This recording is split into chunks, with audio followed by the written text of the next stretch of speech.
Here's Jonathan studying for a test. And studying, and studying, and studying. And here he is getting his test results. All that studying and he still got an F. Why? The thing is, there's no one right way to study. Some methods might work great for one person and not at all for others. Everybody learns differently. In order to find a study method that's best for you, it's important to know your learning style. The four most popular learning styles are visual, auditory, reading-writing, and kinesthetic, or hands-on. For most people, one of these methods will work best, but it's also possible for a combination of different styles to be effective.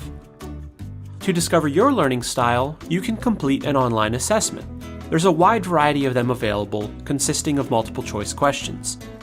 However, you can also observe yourself and your previous learning experiences to get an idea of how you learn best.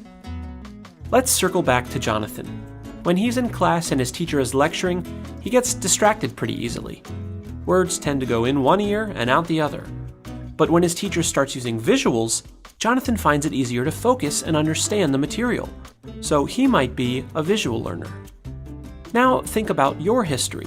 How have you enjoyed learning in the past? Do you prefer watching over listening? Do you enjoy reading instead? Or maybe you learn best by doing, with hands-on experience. If none of these seem to grab you, give them each a try and see which one you tend to drift towards. Each learning style has its own study methods that work best with it. Let's take a look at how Jonathan and a few of his classmates study. As a visual learner, Jonathan finds it helpful to color code his notes. He finds it helps him to organize information and internalize it better. He also creates diagrams while studying, finding that they help him to better understand certain structures and ideas. Jonathan watches videos too, finding them helpful for extra information. Ruby is more of an auditory learner.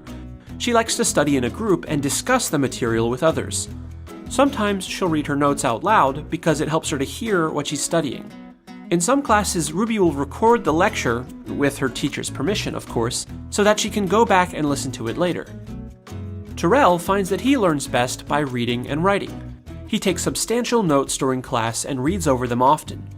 When he's trying to memorize something, he'll often write it out. He also makes sure to read and reread any materials his teacher has assigned the class. Raya is a kinesthetic learner. She's got a lot of energy and likes doing things. Labs and hands-on activities help her to understand certain ideas and topics. Sometimes she'll review her material while she's walking around. She also likes to take breaks in order to release some of her energy, allowing her to focus when she returns to studying. All four of these students are studying the same material, but they're doing so in different ways. Now, this doesn't guarantee that they'll all get the same grades, but by determining their learning style and finding study methods that work for them, they just might find themselves getting better results. GCF Global, creating opportunities for a better life.